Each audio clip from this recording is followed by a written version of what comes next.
Okay, if you all could take your seats, we're about to get going here, just like I promised.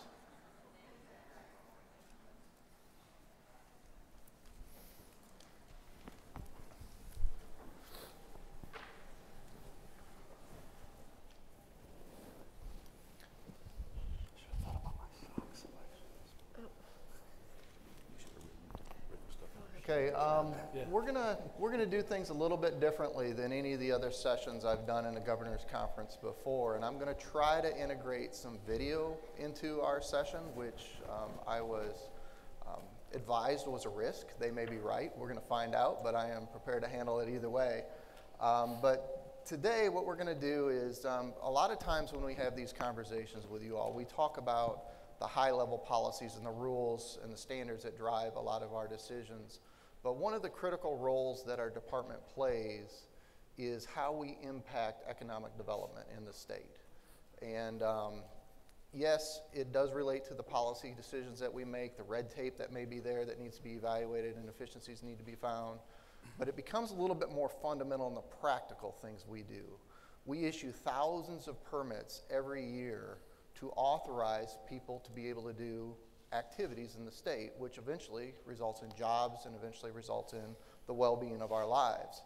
The timeliness of those actions and the responsiveness of the agency to make sure that we're getting those decisions out as fast as possible is critical to our economic growth. Likewise, the assistance that we provide to facilities and the oversight that we provide to facilities, we have a responsibility to make sure that they understand what they're being asked to do and that we work together to make sure everybody complies with those standards. But today what we want to talk about is a little bit more of a nuance in that we don't have key regulatory programs that drive this, but it is fundamental to everything that is the backbone of our economy, which is our basic infrastructure. And there's three topics we're going to talk about today. One is Brownfields redevelopment, cleanup of old sites that are locked up and aren't able to be used for economic prosperity in our state, even though they may be very, very valuable assets to us. Second thing we're going to talk about is our drinking water systems and the importance of our drinking water systems and the availability and reliability of our drinking water. And then thirdly, we'll talk about our wastewater systems, which is the exact opposite, obviously, of drinking water, but that wastewater needs to be dealt with, managed, and treated, and if it doesn't, we end up with significant problems that also can affect our communities. So those are the three topics we're going to talk about today. I've got a great panel up here assembled. Ken Wagner is actually sitting in for Kel Kelly. Kel Kelly works in the administrator's office as well. He got tied up at a facility in, I think, St. Louis today. So Ken volunteered to step in for him and fill in some of the perspective from headquarters. Next to him is Trey Glynn.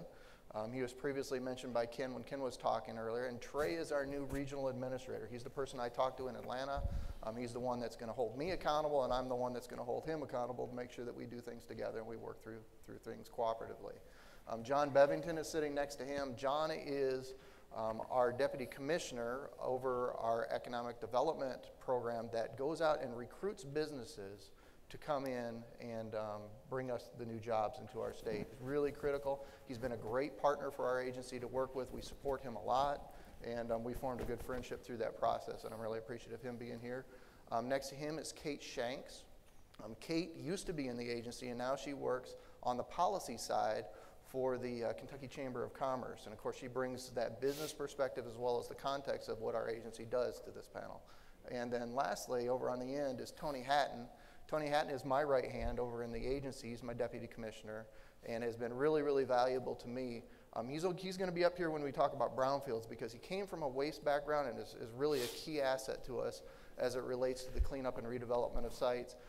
As we switch into wastewater and drinking water, even though he's perfectly capable of talking about that, I want to bring Pete Goodman up, who's our director of Division of Water. You'll see them switch out. And that's because I want to make sure that from a programmatic standpoint, as questions come up related to drinking water and wastewater, Pete's there to be able to answer those questions. So this is our panel. If you could give me a minute to welcome them, and then we'll kick this process off. So.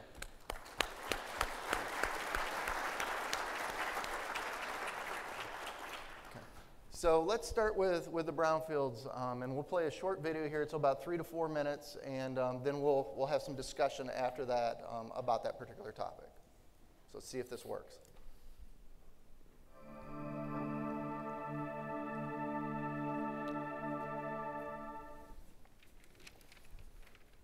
Kentucky's landscape is dotted with brownfield sites affecting nearly every county and community in the Commonwealth. Brownfields are properties that are abandoned or underutilized due to real contamination or even the perception of contamination. So they can be anything from an old factory to a landfill to mine-scarred lands and everything in between. It could be a small piece of property, a large piece of property. It may have buildings on it that it's difficult or it's a challenge to reuse it or redevelop it. These places that used to be part of our economic base are now left behind, a drain on our economy and in some cases a threat to our public safety. But to the Kentucky Department for Environmental Protection, they represent potential, an economic resource waiting to be reused. Sometimes they have definite advantages over a greenfield site in that you may have a piece of property that already has water and sewer access to railroads, interstates, and things such as that. So if you were going to develop that property, you may already have buildings on it as well. You're not going to endure the capital startup costs that you might if you were to buy a greenfield site that hasn't been redeveloped. Abandoned or underutilized properties create blight, decrease property values, invite crime, and often result in large-scale disinvestment in areas. Since 2005, one way the Kentucky Brownfield Redevelopment Program has helped communities address brownfields is by assisting in the acquisition of $12.7 million in assessment and cleanup funding. One thing that we can do for nonprofits, local governments, and quasi-governmental agencies is our assessment program. So if one of these folks comes to us and wants to redevelop a property, we can do an assessment for them free of charge. So that would include a Phase 1 environmental assessment, a Phase 2 assessment, along with an analysis of brownfield cleanup alternatives. And from that point, if they're an eligible entity, we can actually help them prepare for a brownfield grant to help them with remediation costs. In Owensboro, the redevelopment program helped the city take advantage of those assessment services to revitalize the riverfront. So the brownfield redevelopment on Owensboro's riverfront allowed them to take down some older structures like an old Executive Inn, an old state office building, and turn it into an area with a brand new convention center, hotels to support that, and a recreational area. In Lexington, the city's bus service, LexTran, got a new home on a brownfield site. It was a win in that LexTran finds itself, its main operating facilities closer to a lot of its clients. We no longer have a piece of property sitting there fallow that those that live around it have to look at, and that piece of property's been returned to the tax rolls and is being used to generate economic benefit. Another key to the Brownfield program is the state's decision not to hold brownfield purchasers liable for past contamination. That policy has yielded greater economic investment. According to the United States Environmental Protection Agency, for every dollar that you invest in brownfields redevelopment, you will realize $16 in profit. Brownfields are great in that, A, we get to reuse something that's already there. We get to address human and environmental issues that might be present, and we can often provide economic growth through those redevelopment processes. So you're taking something that's blighted and abandoned and giving people opportunity to start businesses on them. And through that process, we get to address environmental issues that might be there. All right. So I assume that was because you're pleased that it actually worked for us today. So we got 2 more tries on this thing, but it's still going well so far. Ken, let me start with you since you're right here on my left. But one of the first things that the administrator did when he came into office was to form a task force to look at Superfund sites and try to address inefficiencies in the process. And Kentucky doesn't have a lot of major federally listed Superfund sites. We've only got a handful of them. But can you talk a little bit about why that was important to the administrator and what your purpose behind that process was? Sure. As many of you know, the quote Superfund site is under our CERCLA statutes, and it is really a list called the National Priorities List. And the administrator noticed and has known that many of those sites have been on the list as many as 40 years. Sometimes there are 1,346-ish in National Priority List sites, and many of them are languishing. The idea that he issued what's called a record of decision, which essentially tells our responsible parties what the remedy that the Environmental Protection Agency will be seeking with our state partners, and that one happens to be in Houston, very definitely in the storm-affected area. But for far too many years, we've just let responsible parties take the position that, oh, we need another study, or we need to just go on, we need to assess this or assess something else. And meanwhile, the people that live around these sites aren't getting the cleanup that is so needed and so protective of health and human safety and the environment. And so he brought in a gentleman who you're getting the B team on this, but Kel Kelly's the chair of the task force. And what he did is he put together a team that was some headquarter folks, but he also leveraged all the many years of experience we have at the agency. So he got people in, I know your Superfund director in Atlanta, Franklin Hill, was one of the team captains, but he made 8 team captains, and they went and picked people from the Office of Research and Development, people from all walks and all programs within our group, and they decided that they were going to put together lists of practical reforms or action items that could be done easily and implemented quickly to streamline this process. So these aren't new lengthy rule makings. These are, the idea is that we're going to assess quicker, we're going to get to decisions quicker, we're going to clean up those areas that are most problematic, hot spots, if you will, that are causing, the most risk in human health, and we're going to do those immediately. And ultimately, their report is maybe 25 pages long. It's not a long report, but it does 42 action items that we can implement immediately, aimed at doing this quicker, doing it more efficiently, holding responsible parties accountable, and getting the cleanups done, and getting these properties ultimately, first of all, safe, and secondly, ready for beneficial reuse. And so it's meant to be a living and breathing document, and means that once they check some of these things off the box, that they're going to add new items that continue to improve the process. Okay. Now, Tony, on our end at a state level, I think we've got 13 nationally listed sites that are active right now, if I got my number right. But a majority of our brownfields properties, and especially the ones that were characterized a lot in that video, really are a lot different. They're smaller and tend to be in every county and every location. In the past, it was a struggle for us to move a site from a cleanup process to a redevelopment process. That seems to have changed recently. Can you describe what changed and how that has happened here in Kentucky? Sure. Maybe just to rehash a little bit of what was in the video to sort of set the table to be able to answer your question about what's changed. I think everybody would agree that the opportunity to reuse a piece of property, get some environmental and economic benefit out of it, is a good thing. But it's a little bit harder to do. It's a good concept, but how do you get there? That's the real challenge. So when you think about a brownfield property, you think about it from a risk standpoint in 2 aspects. One is it's a potential environmental risk because there's contamination there or maybe there that's available to the public. Sometimes these sites aren't controlled. There's no control to access to these sites, and I can share examples of where we've had those situations.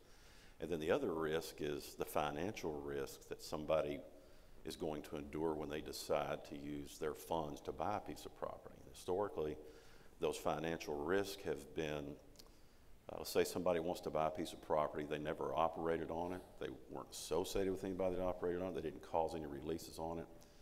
But once they buy it, regulatorily speaking, they now possess or control it. And historically, the talking point was if you possess or control it, you might also take on that same liability that you would as if you had caused it. And so there may be a few brownfield projects, and there have, that have went ahead no matter what the potential liability may be, because the return on the reuse of that property far outweighed what any environmental liability might be, like Papa John's Stadium or something like that.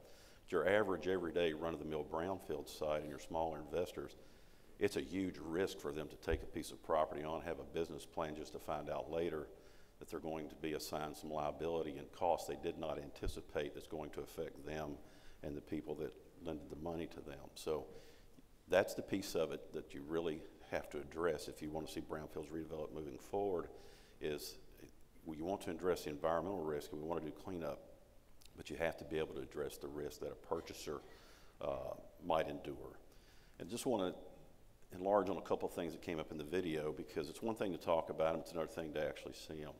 You go into an area where you have a lot of blighted properties, and the people that live in and around those areas. I know Tim Hubbard's here, he's a good friend of mine, we've worked together for a long time.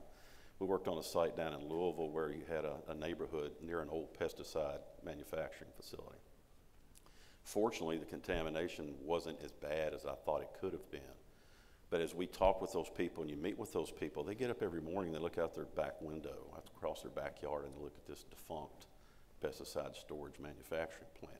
And it affects people's outlook on things and their confidence and how good they might feel about themselves and where they live. So that's a real, I think, an upside to it, because you get these blighted properties that not only affects the people that have to look at them, it affects other businesses who don't want to come in and be around them. And we've had many cases of where these become what I call an attractive nuisance. I remember a few years ago down in Mayfield, we had a guy who was running a wood treater. One day he decided the math wasn't adding up anymore, and he left and went back home to Missouri.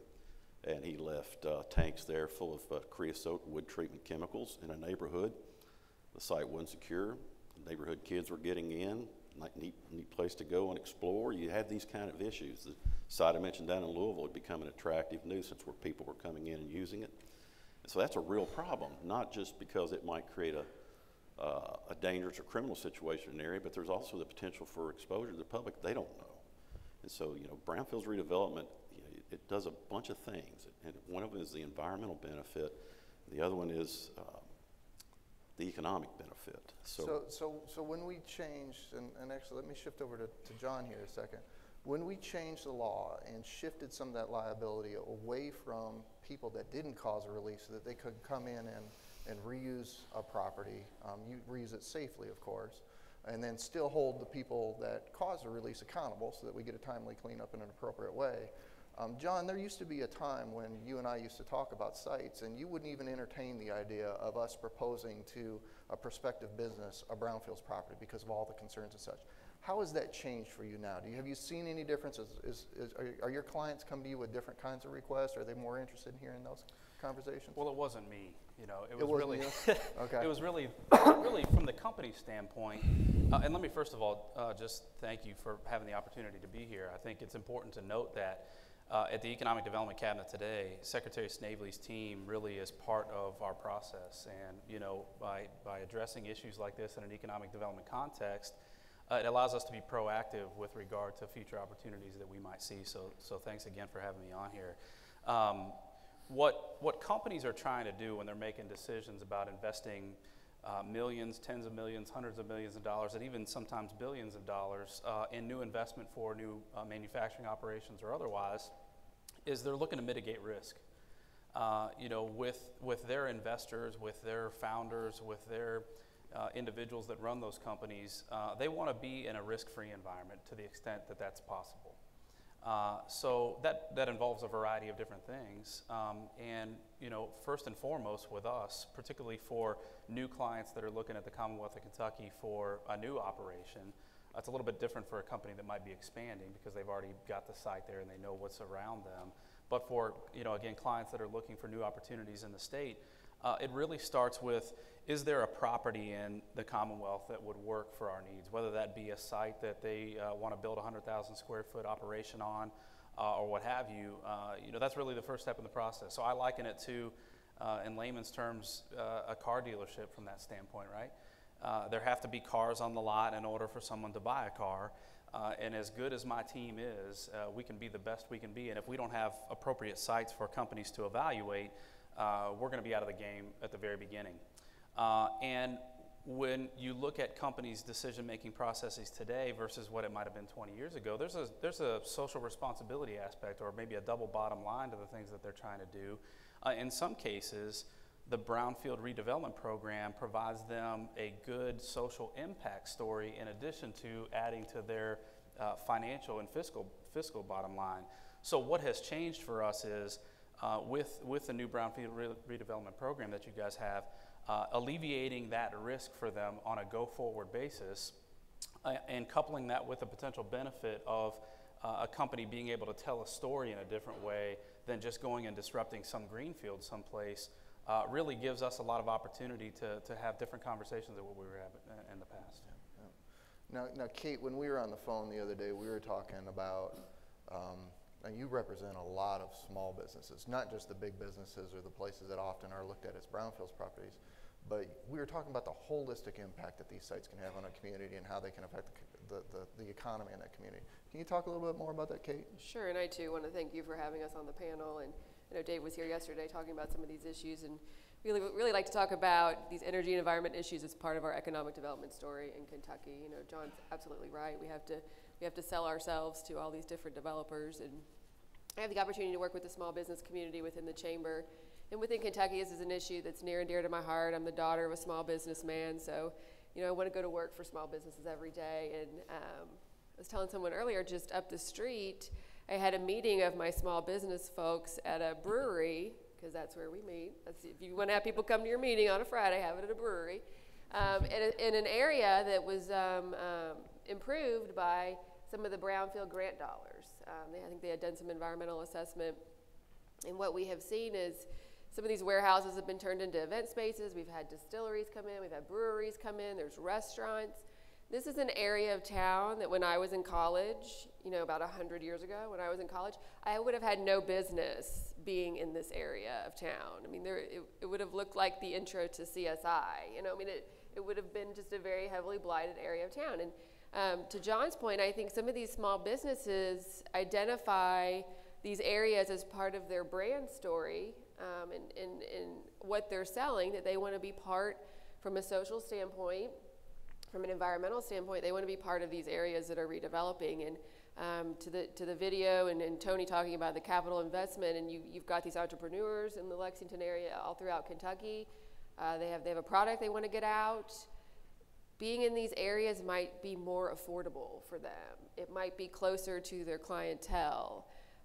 And it might, again, fit with their interest in improving the environment and improving their community. And so you see this throughout the state and in all sorts of urban areas and all sorts of communities. You see this revitalization happening, and it's an area that people want to be in. And so it's almost like a spin-off effect. I mean, the actual site that maybe is contaminated, or there's the perception of contamination, cleaning up that site has economic benefits, but also kind of telling the community we're open for business, come set up shop here, is going to have an economic impact as well.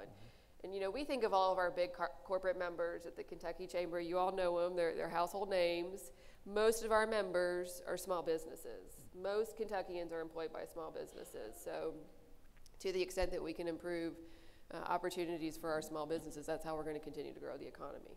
Now, Trey, you and I had the opportunity earlier this week to be at a large industrial facility in Western Kentucky, and that's an example of a facility that is currently operating, producing a high value for the state from an economic standpoint, while still addressing residual contamination from historical operations.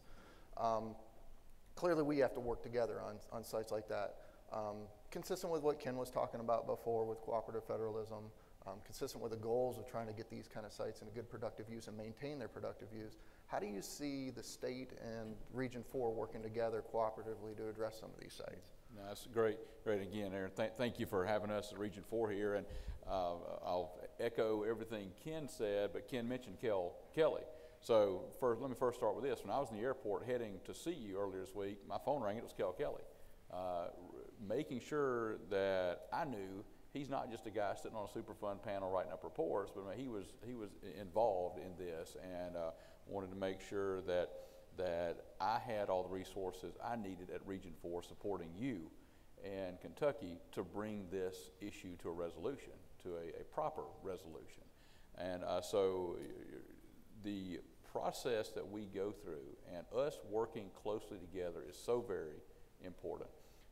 My experience as a state Director, I hope, brings a level of appreciation, understanding for some of the things that you go through and deal with every day, and to get on site with you to truly find a solution that keeps those people employed there and is as least disruptive as possible to someone who is providing a valuable product and who is supporting families and other businesses around them. It is a high priority for us. And so I think that we're going to see more and more opportunities to work together to find realistic solutions to, as aggressively as possible, let this side of the room talk about what they just talked about. Let's put these places back to work. Or on this site, let's get this issue addressed. Let's minimize the exposure to your citizens and others around it, get it addressed quickly, so that then we can move on to other opportunities. So communication is the key, and you started the conversation, both y'all did, about just the working relationship with EPA and the states now, and that is something we are so very focused on, and that has to occur so that we can address these problems quickly, get decisions made, and move on. I can tell you the administrator is very focused on getting this done. Yeah, but I appreciate that. Tony, I know we're going to switch to drinking water here in a minute, but before you leave, I want to give you the last word on this particular topic. We know that there's hundreds, if not multiple hundreds of sites in Kentucky that are going to need to be addressed over time. We know that we've got limited funds available. Not all sites have responsible parties, etc. From your perspective, how do we move forward so that we address the sites that are most important first and get the most productivity out of these sites that we can? Well, the Brownfields program is certainly helpful in that regard, because what we did to move the needle is we made it plain in statute and regulation that if you're a purchaser who did not cause a release and you meet certain other qualifications and you reuse the property safely, you have to develop a plan and get it approved. Then you can move into that property and you'll actually get what's called a notification of concurrence from the state. Says you're not going to be liable for characterization and corrective action, but you will be responsible for making sure it's safe. Since the program's inception, we've had 178 sites in Kentucky come through. So that's about 20% of the Superfund sites that we know that we have. And some of those sites come in, they weren't on our books to begin with. We're going to keep getting sites because of this program that we were not aware of. With regards to the ones that we are aware of, the only way that we can really address those is do the best you can to evaluate and find out which sites pose the greatest risk, and then try to identify funding streams to get you to the point where you can go out and do something. And I think Ken mentioned it a little bit earlier. I mean, the way things are now, you're not in a very good position to go out and do an entire site cleanup. You may have to find what the biggest problem is on that site and do a surgical hotspot interim action, something like to try to get the site to a point to where it can be safely reused. I think what we're going to see is not only RP lead cleanups, which most Superfund sites don't have a viable RP. That's just the reality of it. The contamination far outlasts the company. But the Brownfields program brings third-party investors into the mix. All of a sudden you have people who have a vested interest in coming in and managing the site, and that's a huge help while you're trying to figure out what exactly you have to do to clean it up or properly manage it. Unfortunately, we don't really have the funding that we need to address many of the problems that we have. We know we have sites that need to be addressed, and we try to address them as the issues come up. Unfortunately, we're reactionary to some degree. Right. But I think this program has helped tremendously as far as identifying these sites and bringing third-party money in to helping address the problem. Go ahead, Ken. So I would just say that the Brownfields program is one of the programs that we've traditionally gotten cooperative federalism right. Our Brownfield Assessment Grant Program gives money to municipalities or communities to do assessments on what can be. And I have had the good fortune of traveling and seeing many of these brownfield sites and realizing exactly what we were talking about, that we in Washington don't know what's best. I was in Wisconsin, and they showed me a site called the Menomonee Valley, and it was originally a Superfund site, had a big manufacturing facility, massive. And it was in this river valley that is beautiful, first of all, but it was bounded by an African American community and the Hispanic community on either side. And they came in and they did this grant. The cleanup was already done. And immediately they got a proposal for a $400 million entertainment and retail development. And Ken Wagner in Washington sees, wow, what a great thing for a tax base. That is awesome. I would have said yes. But the city of Milwaukee said no. We need family-sustaining jobs for these communities that are bounded. We don't need to push them further away. So they held out. And the development that I got to see over a 10-year period now created 1,700 family-sustaining jobs, and many of the people in both communities are the recipients of those jobs. So in Washington, D.C., it would have made sense to take the tax base, but the people in the community knew what they needed. And so this is really just cooperative federalism at work. Okay, great. Let's go ahead and play the drinking water video here, and we'll transition to the next topic. Thank you, Tony. I can't leave. I was going to say.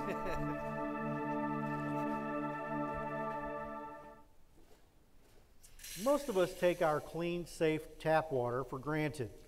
The Kentucky Division of Water works every day to make sure that our citizens don't have to think about it. The Division of Water has managed to serve over 95% of the Commonwealth with reliable, safe drinking water. The quality and quantity of Kentucky's drinking water is a success story. Regionalization has resulted in fewer water systems that are better funded and maintained.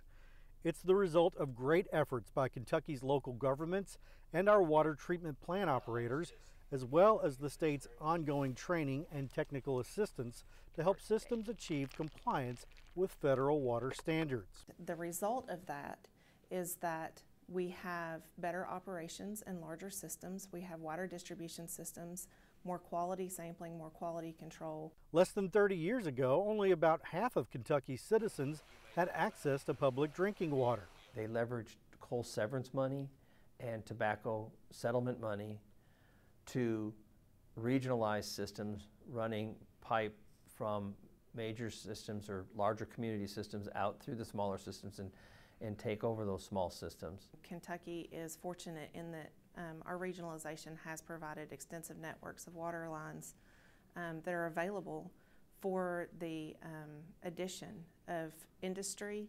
They have the capacity to supply industry, as well as supply safe, clean drinking water to any new residents that move to the area.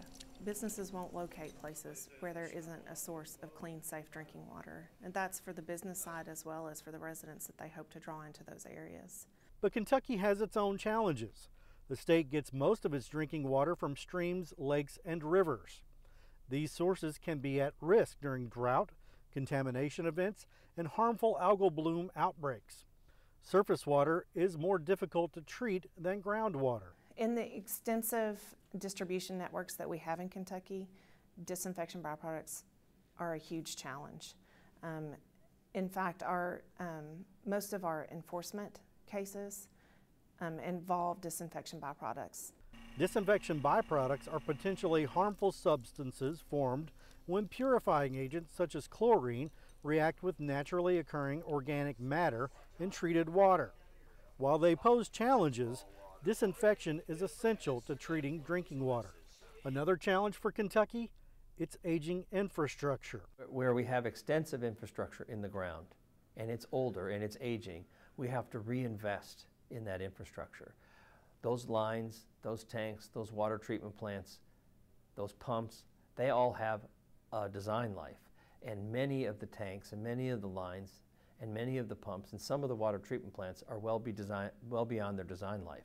The state has 213 water treatment plants that average 36 years old.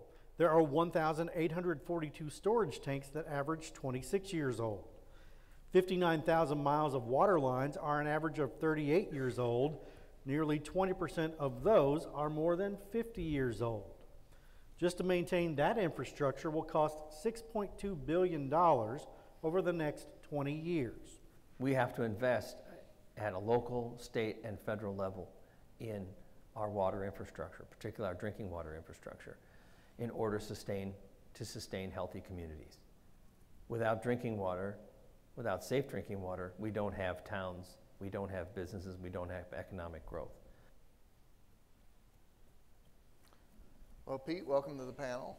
Fantastic job on there, by the way. I know how much you love doing that, and I appreciate you for doing that very much.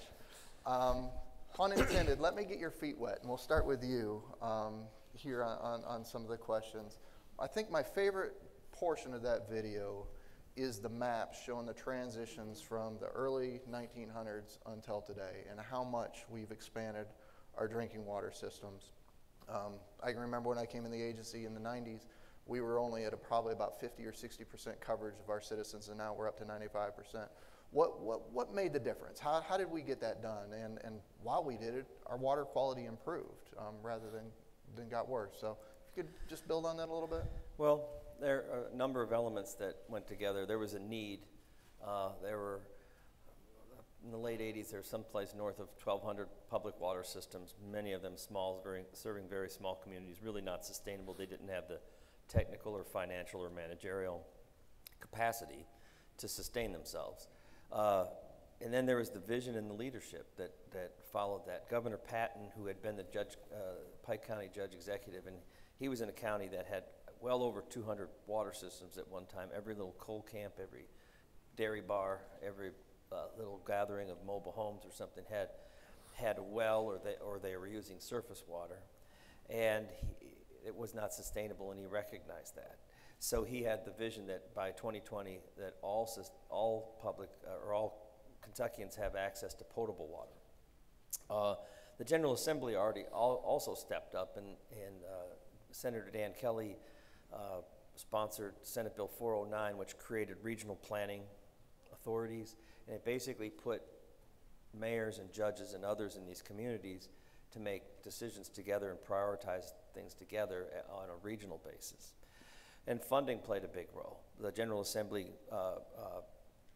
invested significant general funds.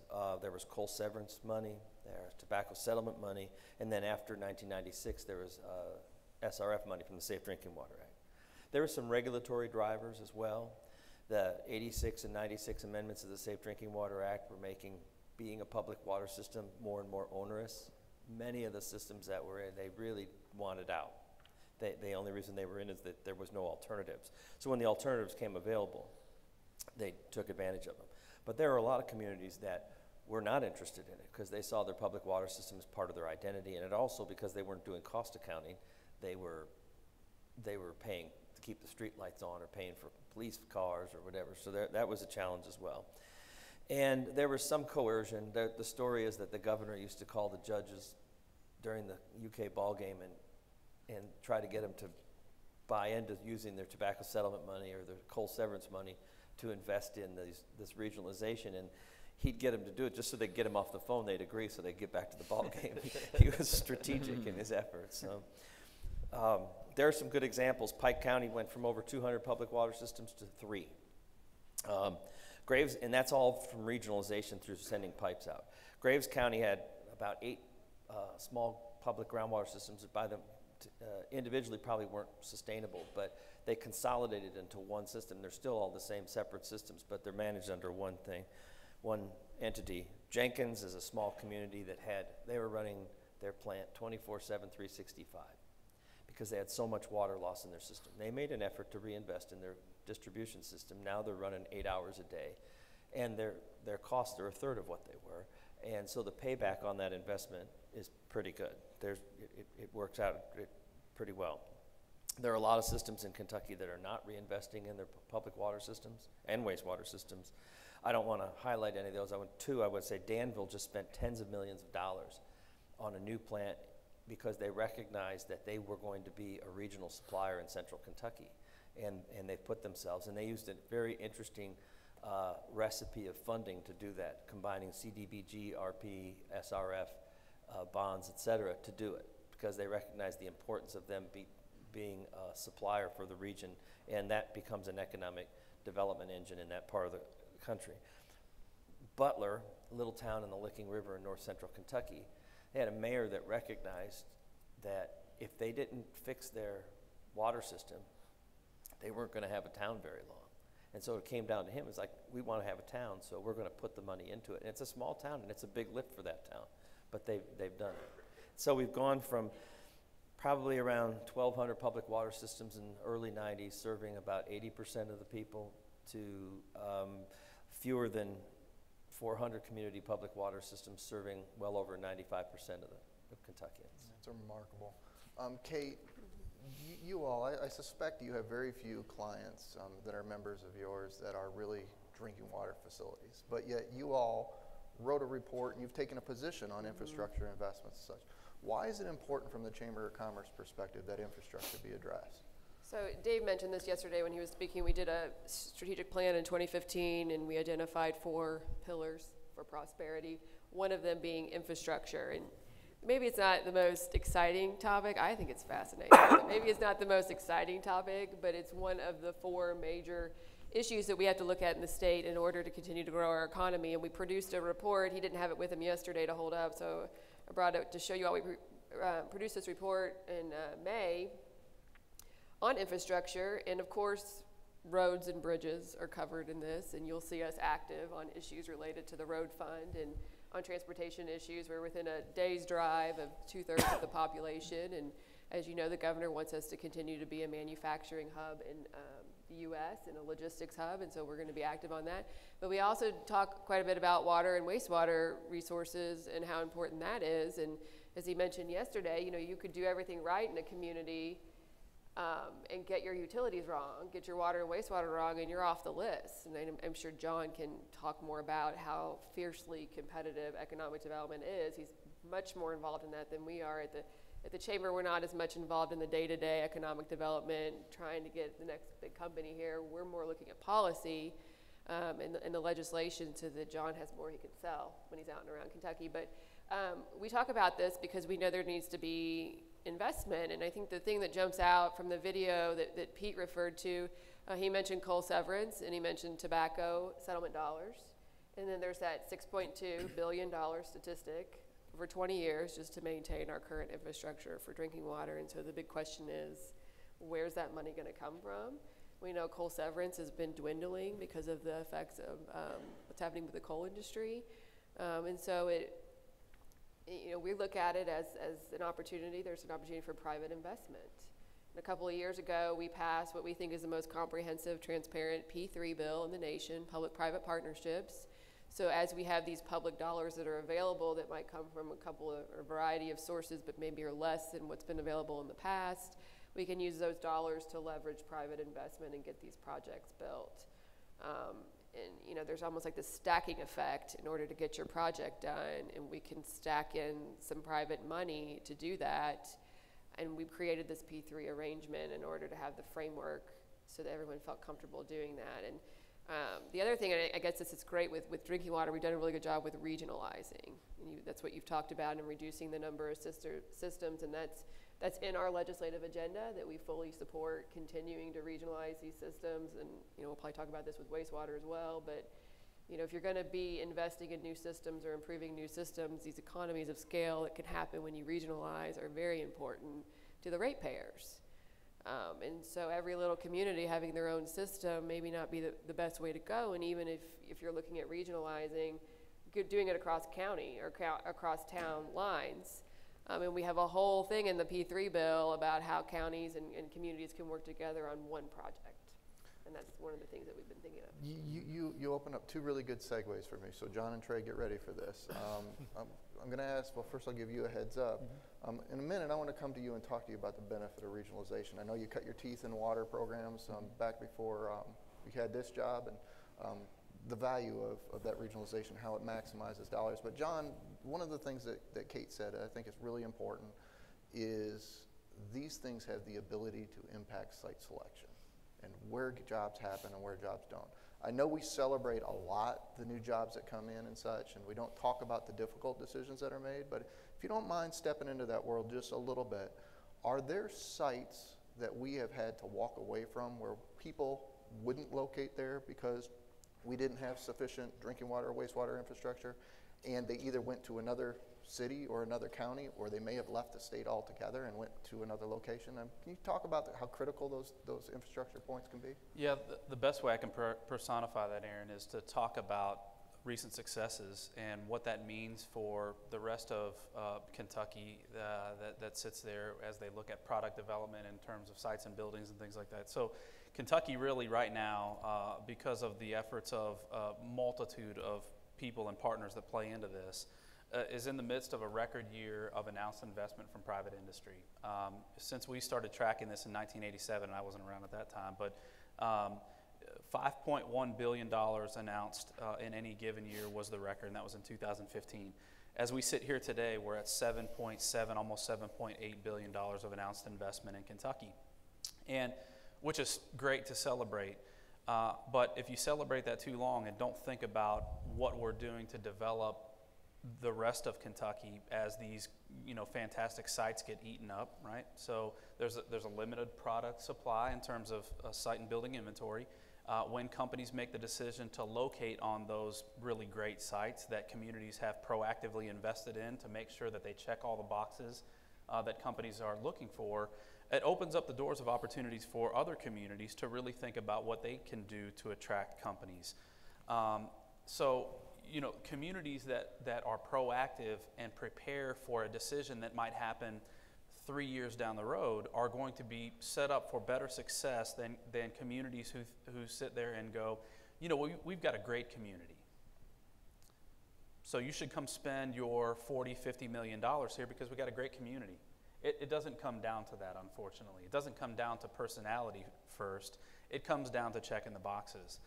So Aaron, to your point, we at the Cabinet for Economic Development spend a ton of time collecting information from communities about things like water capacity, wastewater capacity, electrical capacity, gas capacity, and we put that into data sources so that when a company calls and says, we're looking for a 35-acre site in which we can build a 100,000 square foot building, we're going to employ 100 people, we need X amount of gallons per water per day, we need this type of wastewater capacity. We have to look at the entire inventory in Kentucky and answer those questions in order to determine what opportunities are available for them.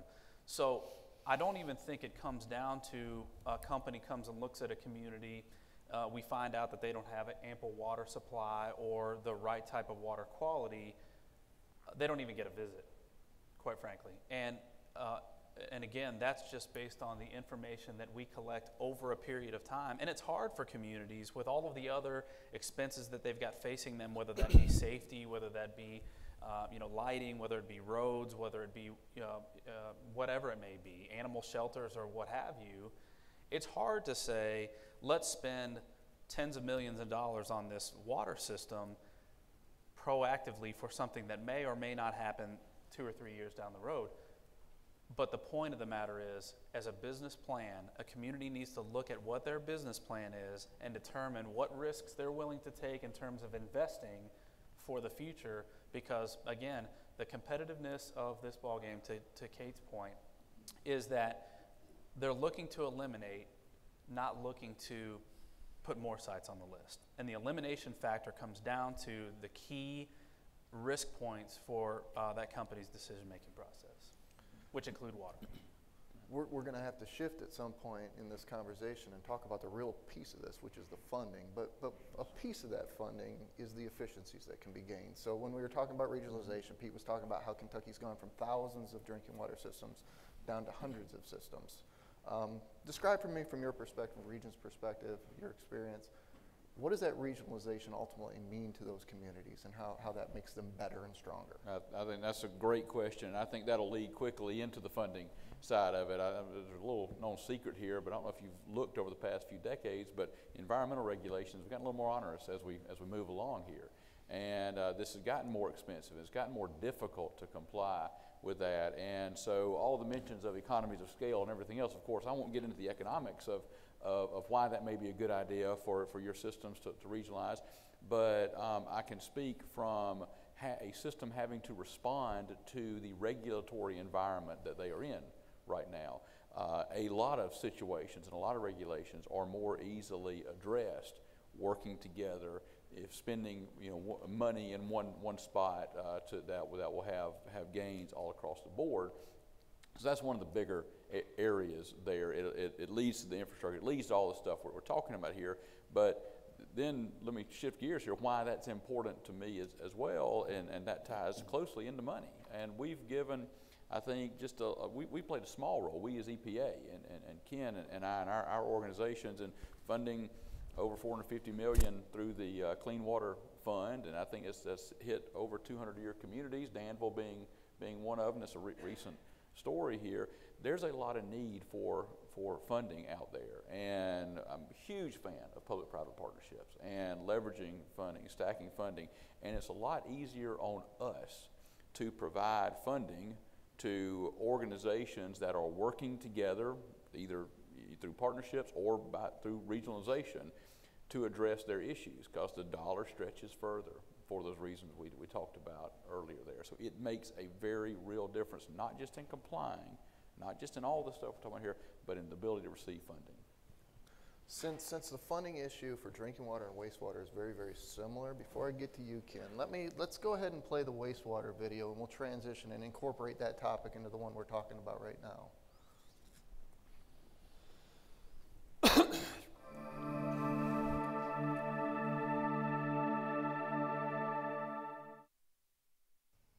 You probably don't give a lot of thought to what happens when you flush the toilet, drain the tub, or do a load of wash. The water might go to a large public sewage treatment plant, or to a small privately owned plant, or to a septic system. And in some parts of the state, it might go from a straight pipe right into the creek. The Kentucky Division of Water is focused on ensuring that wastewater, whether it be from a restroom, kitchen, or factory, is treated properly and meets the highest quality standards when it reaches a lake or stream. Wastewater is vitally important because it provides for protection of human health and the environment. I mean, it's a basic need. It's vital to the economy. When wastewater is not properly treated, discharges can occur to receiving streams or land and can cause degradation to surface waters. So it impacts the community's health. It impacts potentially drinking water sources. Wastewater management is an important aspect of our economy. Businesses and industries often rely on local wastewater treatment facilities to manage their waste. Many places in Kentucky want to locate industries and businesses, and so adequately planning for that capacity and ensuring that the infrastructure dollars that are spent wisely and ultimately there so that capacity can be provided to businesses that want to locate in the community. A lot has changed with wastewater in Kentucky over the last 40 years. Many small wastewater utilities have been merged into larger, more sustainable regional plants. Some small sewer treatment plants that were prone to issues such as insufficient capacity, poor treatment, and inadequate maintenance were shut down. What that allows them to do is take those individual failing systems offline. So they'll run a line out to those smaller communities, and rather than them the small communities sending their wastewater to a small, inadequate package plant, it now goes to a large, publicly owned treatment plant that is better equipped to manage that waste stream. As regionalization continues, so will the need to make sure larger municipalities have the capacity to add smaller systems, that the larger systems are tied together to provide redundancies when problems arise, and to make sure a steady, reliable funding stream is in place for the future maintenance and expansion of our systems. The wastewater infrastructure, the collection systems, are like anything else in your life. Your house, for example, if you don't continue to make upgrades, make improvements, the little things soon add up, and suddenly you've got a roof collapsing, or in this case, collection pipes that maybe are failing and letting too much groundwater infiltrate, overwhelming the treatment system. Without a properly operated, properly sized and maintained wastewater infrastructure, it limits the ability for future growth. That includes residential and industrial. An expensive challenge facing Kentuckians is that our wastewater system is aging. The old pipes, valves, and pumps in our collection systems need replacing. Failing plants need repair or replacement. Kentucky needs an estimated $6.2 billion over the next 20 years in wastewater infrastructure investments just to sustain what's in place right now. Difficult questions will need to be answered on how to generate those funds. There's not the capital there to replace and maintain this infrastructure, so over time it becomes dilapidated, it becomes leaky, then ultimately it doesn't adequately serve the citizens that it's designed to serve. All right, so Ken, John used the word proactive. I don't know if it was Pete or Kate. They talked about planning, and ultimately it comes down to funding. I know the president has spoken a lot about his priority on investing back into the nation's infrastructure. The administrators talked about the priority of investing into our wastewater, drinking water infrastructure. From a funding standpoint, how do you see the federal government playing a role, and can the federal government solve this financial challenge for us? Well, first, I want to just give you guys kudos for your regionalization effort. You may not know this, but the only two states that have successfully regionalized are Kentucky and Alabama. So you've got the two states represented right here that have been successful. I was in Kansas, and I'm speaking at their water conference in a couple of weeks. They have 4,500 public water systems today. And as you can imagine, a town of 200 solving infrastructure problems in that is a challenge, because there's not enough ratepayers to pay back investment. It doesn't matter how many 0% interest loans we give them, they can't pay it back. And those systems that can are oftentimes mismanaged. So it's a huge challenge. And so the fact that you guys have taken it down to several hundred systems versus thousands is, in my book, amazing.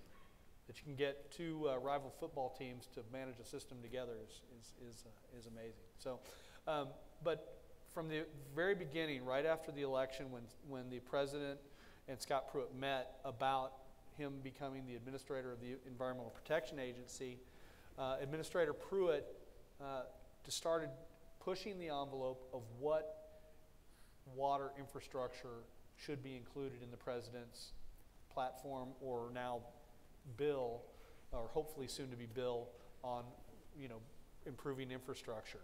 And including wastewater systems, including small system drinking water, and providing for grants and principal forgiveness and those type of things. Those are all things that they've built into this already robust program from the state revolving fund, where we work with the state, provide grants to the state, and then you administer the program to do that. We've also, we've got the WIFIA program, which is a water infrastructure financing program. But again, these are a lot of times loans. And so we have to continue to push the president, continue to push Congress to understand the need of small systems, that we need to provide financial support to support public and private partnerships that can allow, number one, to provide this essential, most basic building block of human health and safety, which is clean water under the wastewater and safe drinking water. So it's a big task, and it requires, again, support from states and local governments to help the president understand the breadth of the problem. And we're working hard to do that. We appreciate that. And Pete, just to put this in real specific context, all these investments that we've been talking about, and we're talking about just the investments needed to maintain our existing infrastructure, not even expand and be ready for new growth that we want to have occur. Is this an investment we can avoid, or does it have to happen no matter what? Well, if you're going to have the communities and sustain those communities, I think you mentioned something important. There's a lot of states. I've talked to Louisiana in the last week, Iowa, Minnesota, Kansas. They're all struggling with how are we going to sustain these small towns? They really can't. They can't. They're not going to be sustainable given what they've got in front of them. We're in a better position. So most of the investment in the existing assets, you can build into that, the planning that John was talking about. But it is about managing assets, managing the existing assets you have. It's not unique in small systems either. Ohio, in the last legislative session, they passed a bill requiring public water systems to do asset management. And it wasn't the small systems that drove that. There was a very large system that served about 500,000 people that was really one incident away from indefinitely being out of water for 500,000 people. That's just not sustainable. So that making, that you're going to incur that cost now or later, so you make the investment, you do the asset management planning and you make the investment. And 2017, 2018 dollars are they have a lot more buying power than 2025 or 2030 dollars. So getting ahead of that cost curve is a smart thing. Now, Kate, you mentioned private-public partnerships, which I'm a big supporter of. The fact is, we're living, in a building. We're living in a building that was actually, the capital investment was made by a private individual, and then the state is paying them back over time, so that we were able to go into a new facility that otherwise we wouldn't be having. So the model is really good, but at some point, we have to pay those partners back so that their investment gets returned. We have to pay back the federal loans that are the seed money to get a lot of the projects we have in place. Has the chamber talked at all, or has there been any discussions or ideas about where that money comes from and how do we get there? Well, I think water and wastewater is a natural fit for P3 because you have a rate base. You can create a rate base on other projects such as transportation, but you already have that natural rate base. People are used to paying for their utilities. They're used to paying for their water and sewer. The problem is you have some people that are used to paying just enough to maintain a failing system. So, I mean, there's just this reality, and actually when I worked for the cabinet and I would handle constituent work dealing with this, and I would say, okay, well, what's your bill? Oh, about $10 a month. And I would look at my bill and think, well, that's a little more than that. But so you have this situation where people are used to paying something. They're used to writing out a check every month, but it's not enough to maintain the system. I think that's where regionalizing comes in, and that's where economies of scale come in, and that's where creative financing comes in, and some of these private dollars that can speed up a project actually happening. So maybe instead of taking 10 years to develop a project, you can reduce the time on that. But at some point, there's going to be that need to possibly pay more than the $10 that you've been paying. But if you've got a community and they're a low-income community and they're on a failing package treatment plant, you're not going to come in and build a brand new package treatment plant. You're going to tie them in to the system up the road. There's going to be some cost to do that, but now they're part of a bigger pool of people, a bigger pool of ratepayers, and you can spread those costs out among them. And so that's what we're looking at with P3. And I'll tell you right now with P3, we've passed this bill. We amended it slightly last year. We have put on conferences. We have a work group within our membership that we're responding to. What do you all need on P3? I think right now we're in this stage where we're really trying to help with the comfort level. So when you're out in these local communities and we can talk about how you would use P3, you know how it is in Kentucky. People want to wait for the first person to do it. Once they do it, then you've got this great model and you can go and repeat it. And I will tell you, in that bill, and so much of what we worked on was about transparency and protecting the taxpayers, protecting the residents, protecting the local government, so that you're not just going to get this project that it just evolves overnight that's got a lot of pitfalls in it. And I want to respond to your question to Pete, do we have to pay for this? We can't have a public health crisis in Kentucky. We can't be doing these major economic development things and passing legislation and having $7 billion in economic investment and then have a major health crisis with our water system or our wastewater system that puts us on the national news, that sends a message that Kentucky messed up. That's a perception problem that we would have to dig our way out of for quite some time. And we're pleased to be hearing from the federal government about some sort of infrastructure initiative. We're waiting. We would love to have you guys back to Kentucky to talk about that when the time comes.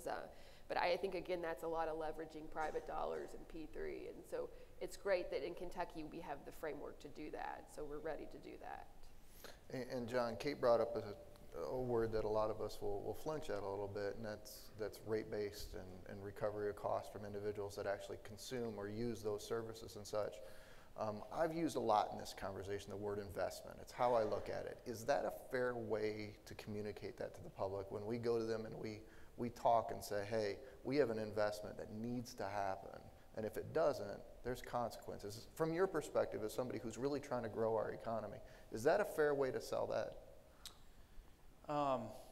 Yeah, I mean, I think so. I mean, it's a reality, right? It just is flat out the reality that if that investment is not made, you deal with the consequences, and that's okay. You know, in some communities, building small businesses is the strategy, and robust wastewater systems or really robust water systems may not be in that business plan that I spoke of earlier. But for communities that have a vision and have, you know, a strategic operational goal, it's actually, I mean, it's got to be part of the equation. And if we think about what makes Kentucky great right now and what our true selling points are, you know, we've talked about sort of the logistically central location. We're in a very safe part of the country, both from environmental impacts, weather impacts, you know, things of that nature. And water, an abundance of water, is going to be a selling point that is going to be paramount 3, 5, 10 years from now. It's already a selling point for us, but it's going to get increasingly more important to companies that abundance of water is present. So without thinking about what that looks like now, as that selling point continues to grow in scale and magnitude and importance, we lose the opportunity to be able to market that situation in the right way. And so again, it really just comes down to that strategic vision of the communities or the state or what have you, to be able to be motivational to their citizens about what future economic growth looks like. And the reality of the situation is, just like Kate said, paying $10 a month for your wastewater bill may not be enough to sustain long-term prosperity. And it's a harsh reality that I think all of us need to face if we want to remain competitive for opportunities that have come about in the private sector marketplace. And Trey, as I move down the line here, putting on your black hat, I mean, we have a responsibility as environmental agents representing the state, representing the region, to make sure that our citizens are healthy, make sure that the environment is protected. What happens from a regulatory standpoint if we don't make these investments, if we allow our system to deteriorate? Let's just be honest about it. What is the risk we put ourselves in regulatorily? Great question. And the things that have been brought up that lead to that, this is days of long conference that could be discussed on each one of these things. But the risk is, let's talk about a couple of things here. And I think you put it well, okay, and talking about making minor investments in your house, and if you don't, how they cascade and your roof can fall in. Talk about some very real risks. First, let's talk about personal risk. In my family is in Birmingham right now. I think last week we wrote a check for $400 to pay for our water and wastewater, because we were part of a system that was failing, and both physically it was failing, putting people at risk. People were getting sick. Things were happening there. It was financially failing. It was organizationally failing. And now, we no longer paid $10 for our bill. I'm paying $400 some odd for the bill last month. That's the reality of that. What does that do for the people who are working every single day to try and put food on their family? The single mom, the disadvantaged communities, they get the same water bill I do. Granted, I got 4 kids, nowhere near Governor Bevan or anything, but it feels like a lot. I don't know.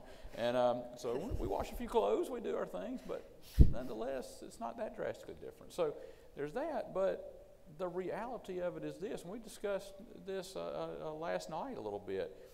We do have a responsibility to protect human health and the environment. And therefore, if a system is failing because of infrastructure, poor management, or whatever else, it's not some idea. You really do get raw sewage pouring out of a piece of equipment near where children can be playing, and people can get very sick, people can die.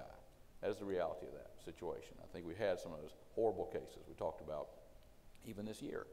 So there is a very real part of what you do, of what I do, of what Ken does, that is so very important to us all.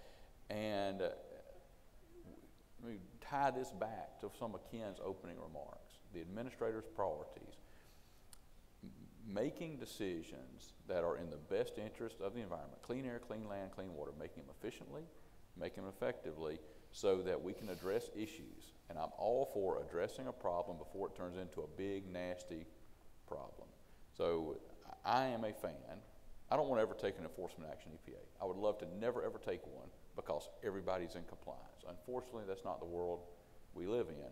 So since that's not the world we live in, I owe it to you in Kentucky to support you in any way I can to take appropriate, rapid actions to address a problem quickly, because it's a whole lot cheaper to address it early on than it is to let it fester and move on out there, because it does affect real people. As we wrap up this panel and get ready for the governor's talk, one of the things I'd like each of you to do, and I'll start with you, Ken, and work my way down toward Pete, but for the audience, give them one or two takeaways or challenges that you would want them to consider as they leave this room as it relates to all the things we've talked about here today. And I'll start with you, Ken. What would you say?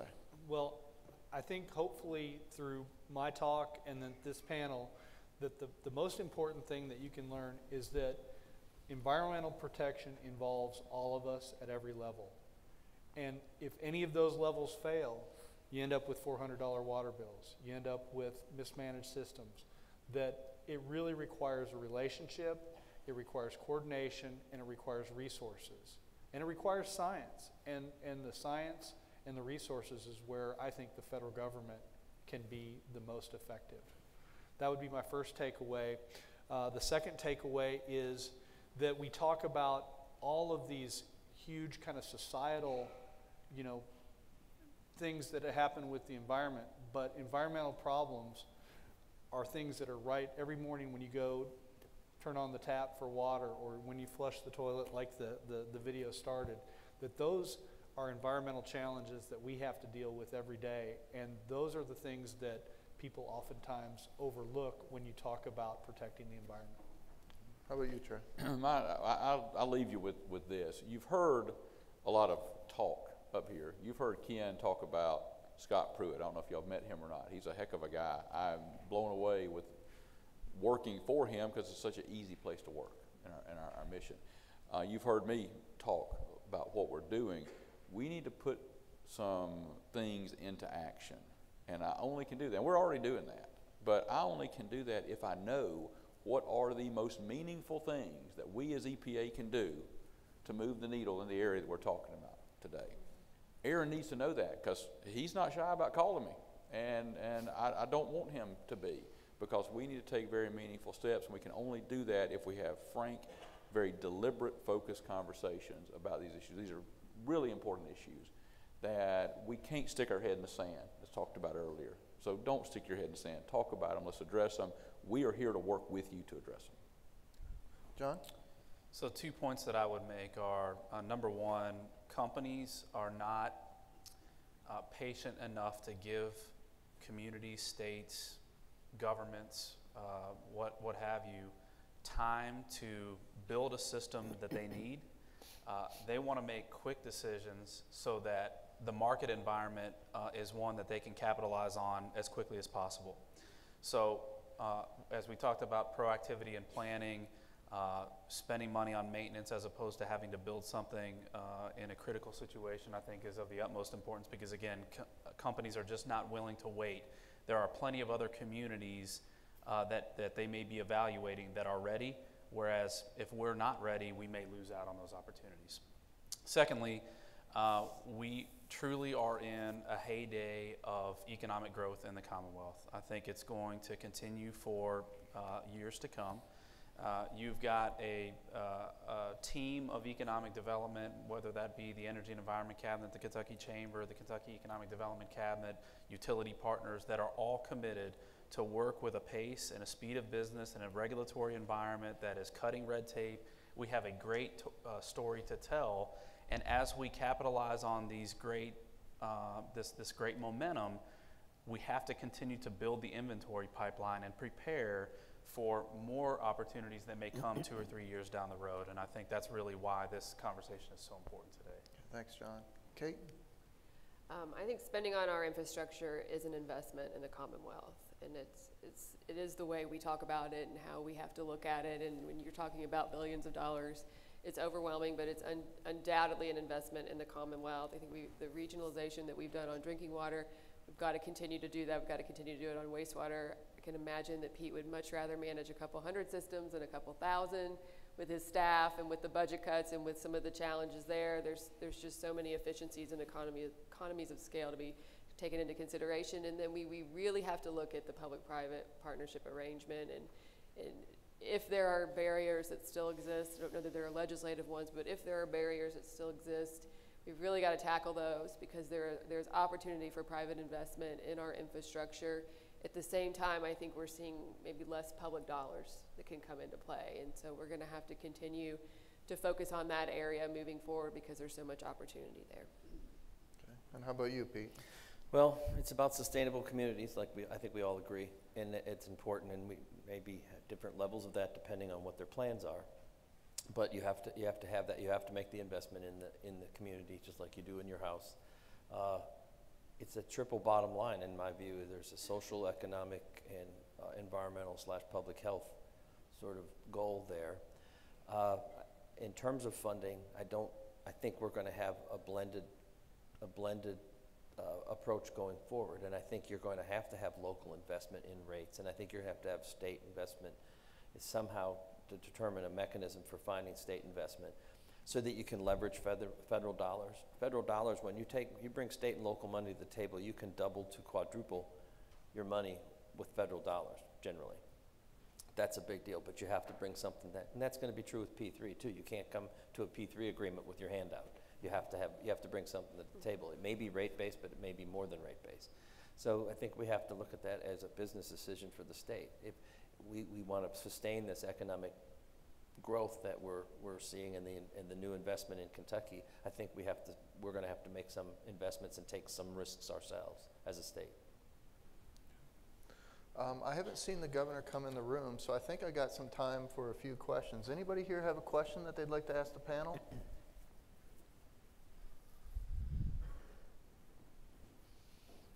Did a good job, Aaron.